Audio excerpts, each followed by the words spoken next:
Salutations everyone, this is Razor giving you guys a rundown of the rankings for the 2017 season for Super Smash Bros. Melee, a reflection on 2016 as well as the results from Genesis 4 and what to look towards for the rest of this season.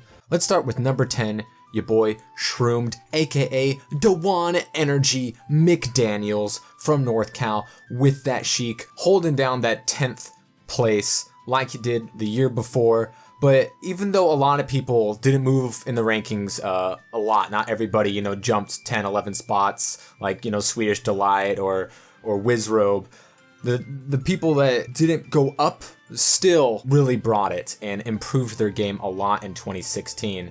This showed a lot with Shroomed, with the shining moment being a 5th place finish at Super Smash Con. He also had a 9th at EVO, a 9th at Shine, a 7th at GOML. So really good shit coming out of Shroomed. Beat Axe twice. Had a 3-0 record versus West Balls this year. Got one victory over SFAT in after 12 tries. He finally got that victory, and that was really cool to see. Took a game off of Plup, and is just a scary person for anybody to face. Whether it be on the winners or the losers side, because he's the 3rd best Sheik in the world, and he's really fun to watch. Repeating at 9th place is Axe with the Pikachu. Sure, we saw a little bit more use of Falco and Young Link and Marth this year than we did in 2015. But he kind of had a little bit of a crazy year, starting up high and then dipping down low and then finishing on a pretty good note. 4th place at Genesis 3, 4th place at Super Smash Con, 5th at Shine, and 13th at UGC. Axe has done a lot this past year. We always knew that, he was a threat to Mango, beat him a couple times in 2015 and 2016. He won 1 out of 4 sets against him, but he 2-0'd Leffen, and especially in that 2nd set, he just absolutely annihilated him. Went 3-2 against Shroom, 2-1 against SFAT, and even took a set off of Mewtwo King. So when Axe is on, it's some of the hypest shit ever, especially since, he's bringing a lower tier character further than anybody else can do in the game. So when he's on, it's hot and it's fire, and he can beat some of the best in the world. Returning to the number 8 spot is Weston Bowes. West Balls was definitely on the rise coming out of 2015 into 2016. He was the player outside of the 5 gods who had the most head of steam, I think, going into the 2016 season. But he didn't really carry it through towards the beginning or at the end, but had some ups. 5th place at GOML, 7th at EVO, 7th at Super Smash Con, 13th at Shine. He did show some sparks of life, especially on EVO, where he eliminated SFAT and Axe and Nintendude and Swedish Delight. Coming on winner's side, he beat Mango twice out of 6 sets. He went 3-1 against SFAT, 5-0 against Axe, went 1-1 versus Leffen. So West Balls, while he didn't have, I think, as good of a results in 2016 as he did in 2015, we know what he is still capable of, and maybe we'll see more of the Fox, and that might get him better placings, but we all know we want to see the Falco, because with Mango dropping him for the vast majority of 2016, he was still the best Falco that we saw in the past season. Jumping up from the 13 spot to number 7 is SFAT. I think the bigger surprise coming out of the top 10 players of Melee in 2016, especially, towards the middle where, he started off, with 5th place at Genesis 3 and then didn't do so well, 17th at Pound, 17th at GOML, 25th at EVO, but then he started to turn it on and became a threat on winner's side in every tournament. 5th at Super Smash Con, 5th at Big House, 2nd at Shine, going to Grand Finals versus Mewtwo King, and then 7th at UGC. So he had a hell of a 2016, definitely the most improved, maybe not in the amount of rankings that he jumped, but he didn't have a lot of places to jump. But, going 11-1 versus Shroomed, he faced Mewtwo King a lot, both on winners and on losers side, and did beat him once out of the 10 sets they did have. Beat West Balls once, beat Hungry Box twice after, losing quite often, being the last top Fox to not have beaten Hungrybox, and he did it twice. Went 3-2 in his matchups versus Mango, which was often how Mango would exit tournaments on the loser side of things. 1-2 versus Axe, 0-4 versus Leffen, 2-0 versus Plup, and lost his only shot against Armada. And then coming from number 7 to number 6 on the rankings is Plup. Really focusing heavily on the Sheik here in 2016. We saw very little from what used to be the best Samus player in the world. We all saw what he did to Leffen with his Samus at the end of 2015. But when it came to switching to Sheik and focusing in every single tournament with Sheik, we saw some incredible results. 9th in Genesis 3. Pound, he got 5th place, a 3rd place at Evo, which is absolutely crazy, 7th at Shine, 17th at the Big House. So Plup, I think, more poised than SFAT was even at the end of last year, or Westballs was at the end of 2015. He is the biggest threat outside of the obvious top 5 in the game, which is why he is number 6. He went 4-6 against Mewtwo King and that Sheik Ditto, so he's definitely the second best Sheik in the world, no question. Went 3-4 versus Hungrybox, a matchup that Hungrybox just does so well in, especially when it comes to Sheik coming back from the ledge with Jigglypuff. Took out Mango once in their 7 sets, 3-0 versus Axe, 1-1 versus Shroomed. Lost both of his sets versus SFAT, didn't get to face Leffen, and went 0-3 versus Armada, of course, because he does not lose to anyone outside of the top 5. But the man's crazy, absolutely crazy. Just seeing what he's able to do in the Sheik Ditto versus Mewtwo King, being Hungrybox 3 out of 7 times, and just the consistency that comes out of this man. And of course, he still has the Samus as well as, the Plup Fox that we did see a little bit more toward the end. Not as great as his Sheik, but you never know. The space animals have always been the best, but Fox saw a huge rise, which didn't seem even possible in 2016 when it came to singles as well as doubles.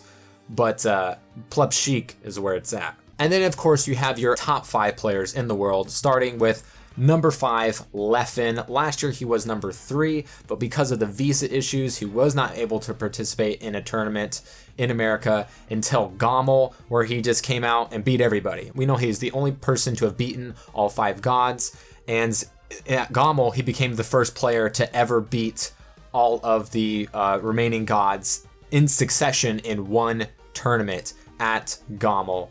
Absolutely crazy. 17th at Big House, so he's not invincible, even though people are like, all right, Leffen's back, he's on top, he's still the player that he was in 2016. And then a 4th at UGC. He went 1-2 versus Mewtwo King, 3-2 versus Hungrybox, 2-0 on Mango, 4-0 against SFAT, and then 2-2 versus his fellow countrymen and the number 1 in the world, Armada. It's good to see Leffen back with those visa issues handled. He's got the Red Bull sponsorship. The dude still big, still one of the best, but needs to prove that he is this player that he once was, and what we saw at Gommel wasn't just a fluke, that it is repeatable, and I think we'll definitely see a lot of evidence of that coming in 2017. And then moving up from the 5th spot to the number 4 ranking in the world, Echo Fox and MVG's Mewtwo King, the quad main man himself, with the Marth and the Sheik and the Fox and the Peach for those ices that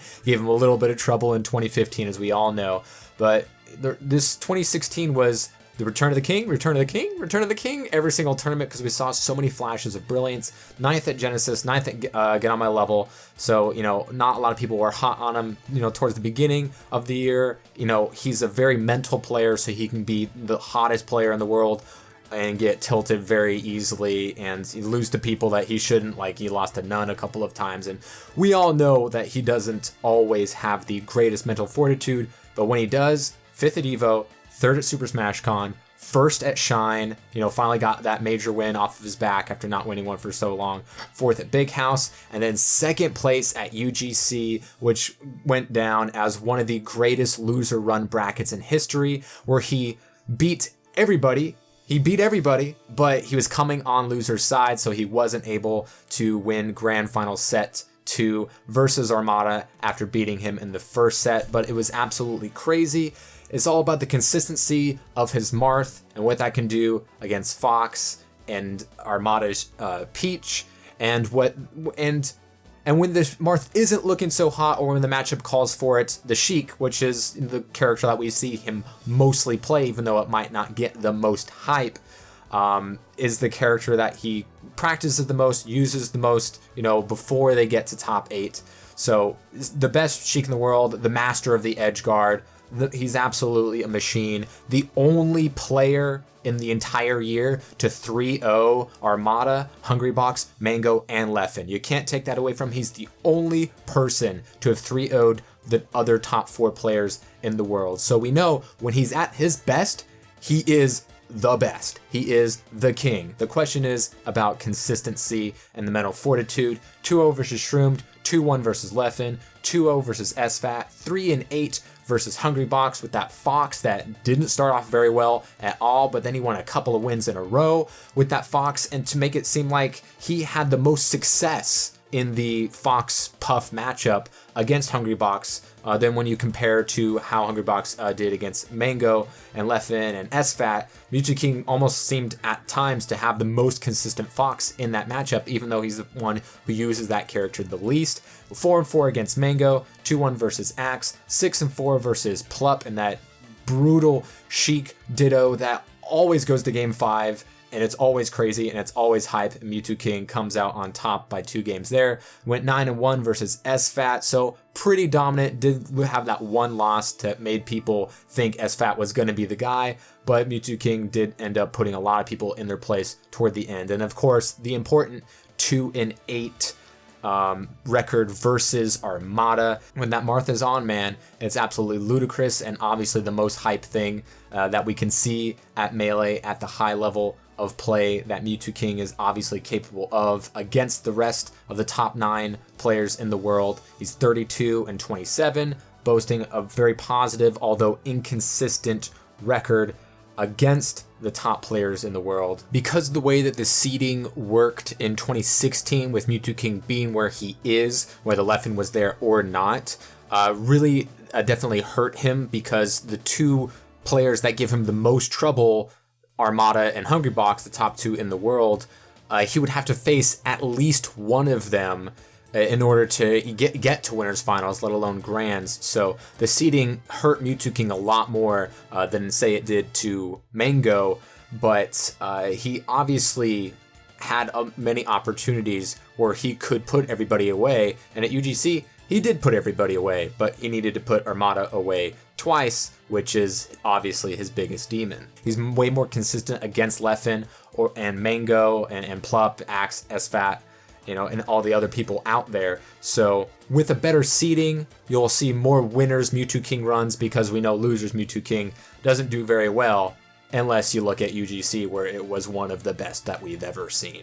And at number 3, you have the kid, Mango, going up a rank from last year in 2015, where he had definitely the roughest in the recent time, with only just a couple of wins and some really low placings. But in 2016, he came back, obviously the most popular player in the world. This dude could be playing in Armada's freaking living room in front of his entire family, and he would still get Mango chance. This guy is just, his popularity is unbelievable, with the Fox, the Falco, bringing out the Marth as a counter pick against Armada. Also, we know he has that Captain Falcon if he feels that he's going to be flashy, which is Mango. He does what he wants to do. And in 2016, he decided to basically solo Fox pretty much the entire season. When you take a look at the percentages of sets played, it was more Fox than any other year that we've seen him play. We know that he didn't like the Fox Ditto and would go with Falco, and didn't have a lot of consistent success in 2015 in that matchup, where there's just so many Foxes, and obviously would only lose to the top ones out there. So he decided, you know what, I'm going to do the Fox Ditto, and I'm just going to be the best at it. And we saw a ton of really good placings coming from Mango, along with Hungrybox, Seven top finishes out of the 8 super majors out there to tie Hungrybox with the highest. Second at Genesis, second at Pound, second at GOML, fourth at EVO, first at Super Smash Con, first at Big House 6, third at Shine, 13th at UGC, fourth at Smash Summit 3, fourth at Smash Summit 2. So a lot of fourths, a lot of seconds, but a couple of big wins there with a really good record against the rest of the top 10. 0-2 versus Leffen, but 4-2 versus Westballs, 3-1 versus Axe, 4-4 versus Mewtwo King, 8-11 versus Hungrybox, a lot of sets between those two, 6-1 versus Plup, 2-3 against SFAT, who, like we said, emerging as an amazing Fox and Fox Ditto player himself, was a bit of a demon toward the later end of the season for Mango,